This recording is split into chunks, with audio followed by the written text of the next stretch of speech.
Selamat pagi, nama saya Koi Sin. Dalam video ini, saya akan berbincang tentang sejarah kedatangan agama Buddha di Malaysia. Saya akan menghuraikan kandungan ini ke dalam beberapa bahagian, iaitu pengenalan agama Buddha di Malaysia, jenis dan kedatangan agama Buddha di Malaysia, perkembangan sekali agama Buddha di Malaysia, status semasa agama Buddha dan kesannya terhadap Malaysia dan juga kesimpulan. Bahagian ini merupakan pengenalan agama Buddha di Malaysia. Agama Buddha merupakan salah satu agama yang memiliki banyak penganut di seluruh dunia pada era globalisasi ini. Agama Buddha diasaskan oleh seorang putera dari India bernama Gautama Siddhartha. Baginda merasa prihatin dan kasihan setelah melihat penderitaan manusia akibat kematian, kesakitan dan berbagai kesusahan dalam hidup. Kemudian, Baginda berusaha untuk mencari jalan supaya dapat mengatasi batasan hidup dan kematian. Setelah berjaya menemui jalan tersebut, Baginda telah dihormati sebagai Buddha yang bermaksud penyedar. Ajaran Baginda telah tersebar ke seluruh dunia, terutama di Asia dan memberi pengaruh yang besar dalam bidang sosial, politik serta peradaban. Agama Buddha memiliki sejarah panjang di Malaysia, iaitu bermula sekitar abad ke-3 sebelum Masehi. Ia diperkenalkan melalui perdagangan dan pertukaran budaya dengan India serta wilayah lain di Asia Tenggara. Terdapat juga pandangan yang menyatakan agama Buddha di tanah Melayu berasal daripada perjalanan berdagang dan bendera India melalui laut. Selain itu, sumber bertulis menunjukkan bahawa sekitar 30 negeri kecil India pernah bangkit dan jatuh di semenanjung tanah Melayu. Bahagian ini merupakan jenis dan kedatangan agama Buddha di Malaysia. Menurut buku 2000 tahun Kedah, perkembangan agama Buddha di Malaysia sudah wujud seawal 2000 tahun lalu.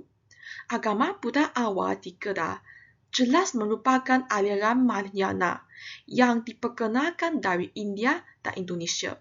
Dalam abad-abad kebelakangan ini, mazhab eksotik Buddhisme Tibet yang diperkenalkan dari Nepal dan India telah membentuk warisan Buddhisme Utara, Buddhisme Selatan serta Buddhisme Tibet. Mazhab ini terus mempromosikan kecemerlangan agama Buddha dan meletakkan asas untuk perkembangan berbagai aliran agama Buddha di Malaysia. Agama Buddha dari India menjejakkan kaki ke semenanjung tanah Melayu melalui kapal-kapal dagang India yang turut memberi pengaruh terhadap budaya tempatan. Sebagai contoh, budaya Pari India mempengaruhi tata bahasa di semenanjung tanah Melayu serta Indonesia. Selain penyebaran agama Buddha, keadaan ini turut menyumbangkan kepada penyebaran agama Hindu ke seluruh Asia Tenggara. Seterusnya, berdagang Arab dari Timur Tengah yang datang ke Malaysia untuk berdagang mengukuhkan kedudukan Islam di Malaysia. Faktor ini turut menyumbang kepada kemerosotan agama Buddha di tanah Melayu. Perkembangan agama Buddha Cina di Malaysia dapat dikesan melalui rekod sejarah. Penemuan arkeologi menunjukkan bahawa pada zaman dinasti Song, pedagang Cina sering mengunjungi Melaka, Kelantan, Terengganu, Kedah serta Kuching di Sarawak untuk berdagang. Kapal-kapal dagang Cina yang sering berlayar ke Asia Tenggara menyebabkan ramai orang Cina menetap di pelbagai wilayah di rantau ini. Misalnya, semasa dinasti Jin Timur, Sami seperti Master Faxian, dan semasa dinasti Tang, Master Yijing, mereka telah berkunjung ke India melalui jalan laut untuk mempelajari agama Buddha. melalui semenanjung tanah Melayu. Menurut catatan perjalanan Master Yi Jing, terdapat bukti bahawa agama Buddha sudah tersebar luas di semenanjung tanah Melayu, menjadi kepercayaan masyarakat setempat. Keadaan ini berterusan sehingga dinasti Yuan, menunjukkan kesinambungan pengaruh Buddha di rantau ini selama berabad-abad. Pada masa itu, agama Buddha sudah berkembang di wilayah ini. Dikatakan bahawa dinasti Melaka di semenanjung tanah Melayu dahulunya adalah sebuah kerajaan Buddha, menunjukkan bahawa agama Buddha mungkin telah diperkenalkan ke Malaysia pada awal Masehi atau lebih awal lagi. Namun, perkembangan agama Buddha juga dipengaruhi oleh beberapa faktor seperti sejarah panjang, perubahan dalam hal ehwal semasa, serta pengenalan Islam dan agama Kristian yang dibawa oleh penjajah. Semua ini memberi kesan kepada agama Buddha yang tidak mampu memahami tentang daripada agama-agama lain. Akibatnya, ajaran Buddha di rantau ini semakin dilupakan.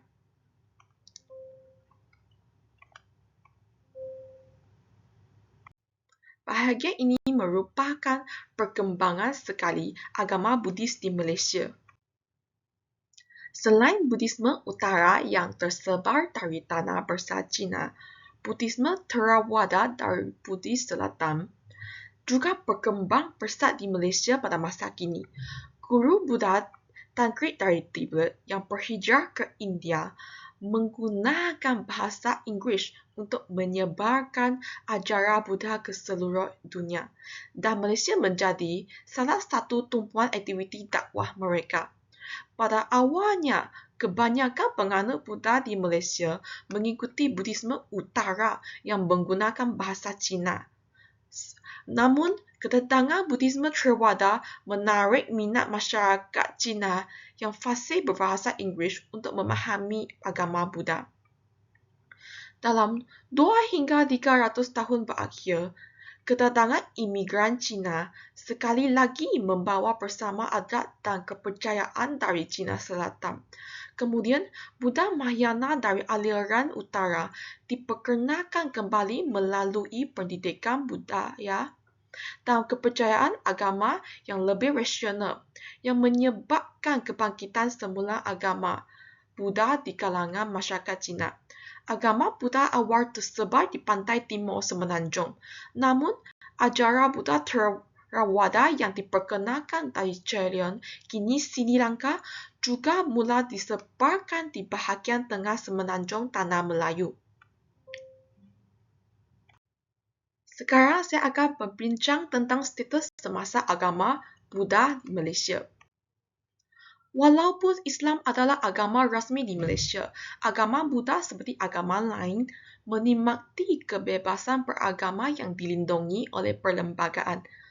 Agama Buddha secara beransur-ansur telah berintegrasi ke dalam masyarakat Malaysia, terutama di kawasan seperti Pulau Pinang, Kelantan dan Perak. Hari ini, agama Buddha merupakan salah satu agama utama di Malaysia dan bersama-sama dengan Islam, Kristian, Hindu serta agama lain, sejumlah besar masyarakat mengamalkannya. Di negara kita, terdapat kuil Buddha, biara dan pusat meditasi berfungsi sebagai pusat aktif bagi aktiviti keagamaan dan kebudayaan. Tempat-tempat ini digunakan untuk upacara keagamaan, pendidikan serta perhimpunan masyarakat. Di samping menyediakan peluang untuk meditasi, pelajaran ajaran Buddha dan acara kebudayaan. Selain itu, agama Buddha, amalan Buddha di Malaysia turut terpengaruh oleh pemodenan dan globalisasi. Pengamal agama kini terlibat dalam bentuk-bentuk ekspresi keagamaan moden seperti ajaran drama sejarah dalam talian, bengkel kesedaran serta aktiviti kebajikan sosial. Dalam kesimpulannya, agama Buddha memainkan peranan penting dalam masyarakat Malaysia, menyumbang kepada kepelbagaian budaya dan pluralisme agama negara. Namun, seperti agama lain, agama Buddha juga berdepan dengan cabaran seperti perubahan demografi, aliran sekularisasi, serta perkembangan sosiopolitik yang sedikit sebanyak mempengaruhi peranan dan pengaruh agama Buddha dalam masyarakat Malaysia. Ini merupakan perbincangan saya. Sekian, terima kasih.